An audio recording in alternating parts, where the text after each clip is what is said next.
오늘 이 새벽에 하나님께서 저와 여러분에게 주시는 말씀 마태복음 3장 13절에서 17절까지의 말씀입니다. 마태복음 3장 13절에서 17절까지의 말씀 제가 받들어 봉독하겠습니다. 이것은 하나님의 말씀입니다. 이때 예수께서 갈릴리로부터 요단강에 이르러 요한에게 세례를 받으려 하시니 요한이 말려 이르되 내가 당신에게서 세례를 받아야 할 터인데 당신이 내게로 오시나이까. 예수께서 대답하여 이르시되 이제 허락하라. 우리가 이와 같이 하여 모든 의를 이루는 것이 합당하니라 하시니 이에 요한이 허락하는지라. 예수께서 세례를 받으시고 곧 물에서 올라오실새 하늘이 열리고 하나님의 성령이 비둘기같이 내려 자기 위에 임하심을 보시더니 하늘로부터 소리가 있어 말씀하시되 이는 내 사랑하는 아들이요 내 기뻐하는 자라 하시니라. 아멘. 오늘 마태복음 3장 13절에서 17절까지의 말씀을 중심으로 요단의 서기까지라는 제목으로 함께 하나님 말씀 나누도록 하겠습니다. 예수님의 세례 사건, 세례자 요한에게 예수님께서 나아가셔서 예수님께서 세례를 받으시는 이 사건은 우리가 예수님을 성인으로서 처음 접하는 순간입니다. 복음서의 처음에는 아기 예수님께서 태어나시는 장면이 등장하고 예수님께서 우리가 흔히 공생애라고 부르는 이 사건의 시작인 세례를 받으시기 이전까지 예수님의 행적은 사실 성경상에서는 묘연합니다. 중간에 12세 유대나 그 당시 근동지방의 성인으로 들어가는 입문기라고 여겨지는 12세의 예수님께서 예루살렘 성전에서 랍비들과 함께 하나님에 대해서 토론하셨다라는 내용을 제외하고는 예수님의 어린 시절의 내용은 등장하지 않습니다. 그리고서는 예수님께서 자신의 사역을 시작하시면서 처음 자신을 드러내시는 장면이 오늘 맞이하게 되는 세례자 요한에게 세례 받으시는 사건입니다. 부모님을 보살핌 아래에 있었던 어린아이가 아닌 예수님은 공생애를 시작하시기 직전에 공생애를 시작하시면서 이 세례자 요한을 만나십니다. 우리는 그래서 요단 강가에 서 계신 예수님을 성경을 통해서 바라보게 됩니다. 성경은 오늘 장면을 예수님 공생의 시작점, 즉 사적인 삶을 끝내고 공적인 구원 사역을 시작하는 장엄한 순간으로 기록하고 있습니다. 마태복음은 어떻게 보면 꽤 건조하게 느껴질 정도로 이 장면을 다루고 있는데요. 먼저 예수님께서 짧지만 강렬하게 세례자 요한과 실랑이를 벌이십니다. 우리 13절에서 15절까지 말씀 한 목소리로 읽어보겠습니다. 이때 예수께서 갈릴리로부터 요단강에 이르러 요한에게 세례를 받으려 하시니 요한이 말려 이르되 내가 당신에게서 세례를 받아야 할 터인데 당신이 내게로 오시나이까. 예수께서 대답하여 이르시되 이제 허락하라. 우리가 이와 같이 하여 모든 의를 이루는 것이 합당하니라 하시니 이에 요한이 허락하는지라. 아멘. 세례자 요한이라는 사람은 예수께서 메시아, 그러니까 우리의 구원자이시고 이스라엘을 로마의 압제로부터 구하셔서 하나님께서 통치하시는 세계를 만드실 분이라고 굳게 믿었습니다. 그래서 그의 정체성은 예수님 앞에서 길을 닦는 사람이었습니다. 그런데 메시아이신 예수께서 자신에게 세례를 받으려 하신다니 그것은 자신의 계획에는 있을 수 없는 일이었습니다. 요한의 계획은 아마도 이랬을 것입니다. 자신이 최선을 다해서 세례의 운동을 통해서 사람들을 모으는 겁니다. 그는 실제로 카리스마 있었고 그에게 많은 사람들이 매료되어 나와서 자신의 죄를 회개하고 세례를 받았습니다. 그래서 그렇게 사람들이 모여서 회개하고 세례를 받고 나면 자신을 따르는 이들이 점점 늘어나고 나면 어느 날 이쯤 됐다 싶을 때 예수님 앞에 자신이 무릎 꿇고 예수께 자신이 세례를 받는 장면을 아마도 상상하지 않았을까 싶습니다. 그렇다면 사람들은 웅성거리며 놀랐겠지요. 저 사람은 대체 누구이건데 저 젊은 예수라는 청년은 대체 누구이길래 우리가 사랑하고 존경하는 이스라엘에서 지금 가장 유명한 선지자인 저 세례자 요한, 저 사람에게 저희가 세례를 주는가? 저분이 세례자 요한보다 더 대단한 사람인가 보다 라고 생각하게 될 것입니다. 그래서 자연스럽게 예수께 자신의 관심이 옮겨가길 바라는 것, 그것이 세례자 요한이 가지고 있었던 계획일 것입니다. 그런데 예수께서는 단호하게 말씀하십니다. 이제 허락하라. 이와 같이 하여 모든 의를 이루는 것이 합당하다. 요한도 군말 없이 그 예수님의 말씀을 받아들입니다. 이 전반부가 예수께서 세례자 요한과 갈등을 겪는 장면이라면 뒷장면은 또 다른 등장인물이 있습니다. 우리 16절, 17절 함께 읽으시죠.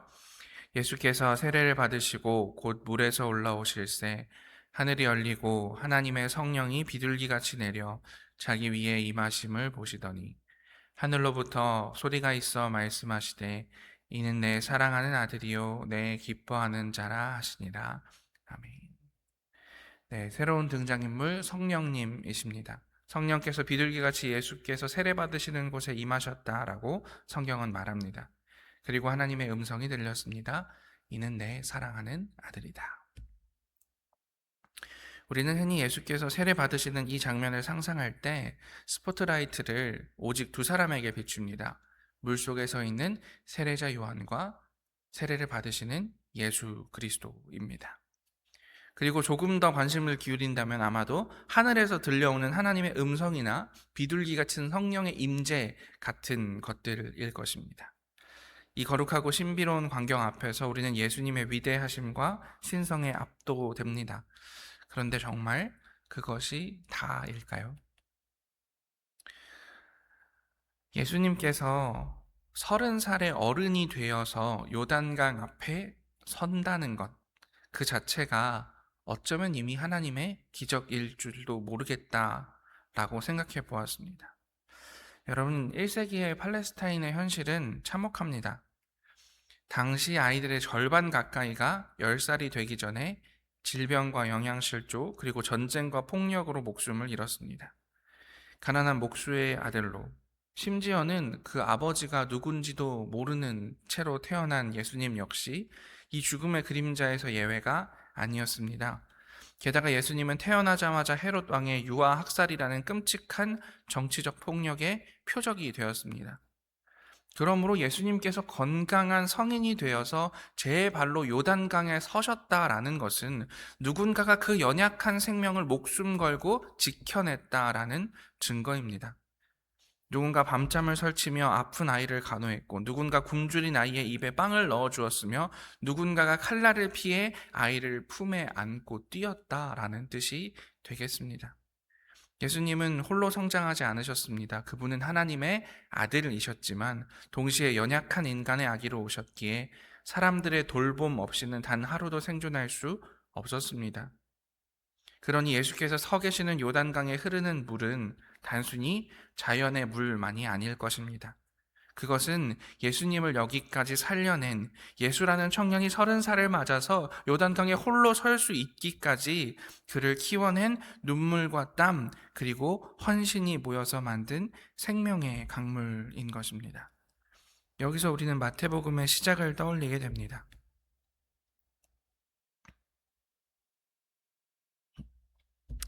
마태복음은 어떻게 시작되고 있습니까? 마태복음은 때때로 우리는 지겹다고 혹은 무슨 말인지 모르겠다고 넘겨버리기도 하지만 마태복음은 예수 그리스도의 족보로 시작합니다. 이것이 예수 그리스도의 세계다라고 이야기하면서 예수님께서 이 땅에 태어나시기까지 그들이 생명을 이어온 수많은 여정을 그리고 있습니다. 때때로 어떤 사람들은 폭력에 시달렸고 어떤 사람들은 가난에 시달렸습니다. 어떤 사람들은 잘못을 하기도 했지만 그 잘못을 뉘우치고 하나님께 돌아오기도 했고, 어떤 사람은 왕이 되어 엄청난 업적을 남기기도 했습니다. 그 시간들이 흐르고 흘러 예수 그리스도께 오게 되었다라는 것입니다. 예수님을 요단강까지 오게 한 구체적인 인물들도 한번 떠올려 보겠습니다. 가장 먼저 우리는 아버지 요셉을 기억해야 합니다. 마태복음 1장과 2장에서 요셉은 꿈을 꿀 때마다 순종했습니다. 약혼녀의 임신 소식 앞에 배신감을 느꼈을 때도 천사의 말을 듣고 그녀를 아내로 맞이했습니다. 헤롯의 칼날이 번뜩일 때 한밤중에 일어나 가족을 데리고 먼 이집트 땅으로 도망친 것도 요셉이었습니다. 다시 이스라엘로 돌아왔을 때 아켈라오의 위협을 피해 나사렛이라는 촌구석에 정착한 것도 요셉의 보호 본능 때문이었습니다. 요셉은 예수님의 친아버지가 아니었지만 그는 예수 그리스도의 울타리가 되어 주었습니다.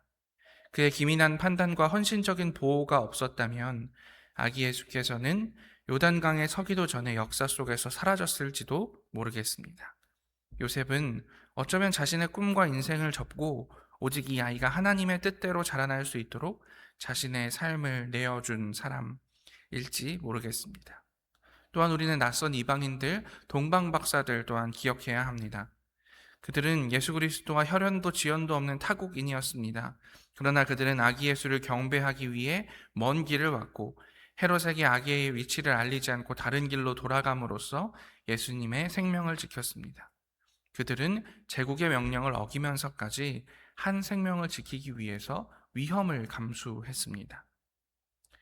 예수님의 세례식은 이처럼 가족과 친척 그리고 이름 모를 이웃들의 사회적 보호가 만들어낸 기적이다. 한 아이를 키우려면 온 마을이 필요하다라는 말처럼 구원자 예수님께서 요단에 서시기까지 하나님께서는 온 우주의 도움을 예수께서 물리적으로 느끼실 수 있도록 그 주변의 이웃들과 가족들을 통해서 동원하셨다라는 것입니다. 오늘 우리는 예수님의 세례를 바라보면서 두 가지를 묵상할 수 있습니다. 첫 번째는 나의 나됨이 은혜라는 사실입니다. 내가 지금 이 자리에 서서 예배드릴 수 있는 것은 나 혼자 잘나서 살아남은 것이 아닙니다. 나를 위해 밤새 기도해 주신 어머니, 엇나갈 때 잡아주신 선생님, 힘들 때 밥 한 끼 사주었던 친구, 그리고 이름 모를 수많은 이들의 보호와 사랑이 있었기에 가능한 일이었다. 우리는 모두 누군가 나의 요셉, 누군가 나의 동방박사였던 이들의 도움으로써 영적인 어른이 되었습니다. 그러므로 우리는 교만할 수 없으며 오직 감사해야 한다. 이것이 우리가 첫 번째 가져야 할 교훈입니다. 둘째, 우리는 누군가의 보호자가 되어야 합니다. 예수님께서 수많은 이들의 보호 속에서 자라나 요단강에 서셨듯이 지금 우리 곁에는 보호와 사랑이 필요한 수많은 어린 예수님과 같은 이들이 있을지 모르겠습니다. 오늘날의 헤롯은 여전히 칼을 휘두르고 있습니다. 전쟁으로 부모를 잃은 아이들, 가난 때문에 꿈을 포기하는 청소년들, 차별과 혐오 때문에 설 곳을 잃은 이주민들이 있습니다. 그들은 혼자 힘으로는 이 거친 세상의 강을 건널 수 없습니다. 그러니 나의 나된 것이 은혜라고 고백한다면 하나님께서 나를 누군가로부터 울타리쳐 지키셔서 오늘 내가 이 자리에 서 있을 수 있다는 사실을 믿는다면 오늘 우리가 이제는 그들의 요셉이 되어줄 차례입니다. 그들을 위험에서 데리고 나와 피난처를 제공해 주어야 합니다. 우리가 그들의 동방박사가 되어 주어야 합니다. 불의한 권력에 맞서서 그들의 생명을 지켜주고 그들의 가치를 인정해 주어야 합니다. 그리고 우리가 그들의 세례 요한이 되어 주어야 합니다. 그들이 하나님의 사랑받는 자녀임을 확인시켜주고 세상으로 나아갈 수 있도록 길을 열어 주어야 합니다. 말씀을 맺겠습니다. 요단강은 위에서 아래로 흐르며 모든 것을 하나로 묶습니다. 예수님의 세례는 하늘의 하나님과 땅의 인간이 만나고 과거의 조상들과 현재의 메시아가 만나며 개인의 결단과 공동체의 지지가 만나는 거룩한 합류 지점이었습니다. 주연절을 보내면서 우리의 눈을 열어서 우리 곁에 있는 지체들을 바라보았으면 좋겠습니다. 주현절은 주님께서 나타나심을 기념하는 절기입니다. 아기 예수로 오신 예수님께서 이 땅 가운데 우리 가운데 드러나셔서 그분이 하나님으로서 이 땅에 사셨다라는 사실을 우리가 기억하는 기간입니다. 이 주연절에 우리 주변의 이웃들이 그 자리에 서 있기까지 겪었을 수많은 폭풍우와 그들을 지탱해준 보이지 않는 은혜의 손길들을 존중하는 시간이 되었으면 좋겠습니다. 그리고 이제는 우리가 그 은혜의 통로가 되었으면 좋겠습니다. 누군가의 따뜻한 말 한마디, 작은 배려, 묵묵한 기도가 누군가를 살려내고 그를 하나님 앞에 온전한 예배자로 세우는 밑거름이 될 것입니다. 이는 내 사랑하는 아들이요 내 기뻐하는 자라. 이 하늘의 음성이 예수님께만 들리는 것이 아니라 우리의 사람과 섬김을 통해서 우리 이웃들의 영혼에도 깊이 울려 퍼지기를, 서로가 서로에게 요단강이 되어주고 서로가 서로에게 요셉이 되어주고 서로가 서로에게 동방박사가 되어주는 이 아름다운 사랑이 우리 공동체 위에, 그리고 이 아름다운 교회가 속해 있는 우리의 이웃들 위에 함께 하시기를 간절히 기도하겠습니다. 함께 기도합시다. 하나님 감사합니다. 아기 예수께서 이 땅에 오셨습니다. 그분은 완전한 하나님이시지만 또한 완전한 인간이시기에 때로는 연약하셨고 때로는 슬프셨고 때로는 아프셨습니다. 그리고 그를 30살이 되어 사람들 앞에서 당당히 공적인 삶을 시작할 때까지 이끌어준 수많은 도움의 손길이 있었음을 바라보며 우리의 삶을 돌아봅니다. 우리의 삶에 함께 하신 하나님의 손길을 느끼게 하시고 우리가 누군가의 하나님의 손길이 되어 살아가기를 다짐하는 이 시간 될 수 있도록 인도하시고 역사하여 주시옵소서. 모든 말씀 예수님 이름으로 기도합니다. 아멘. 우리 함께 주여 믿습니다. 3번 고백하고 기도의 자리로 나아가도록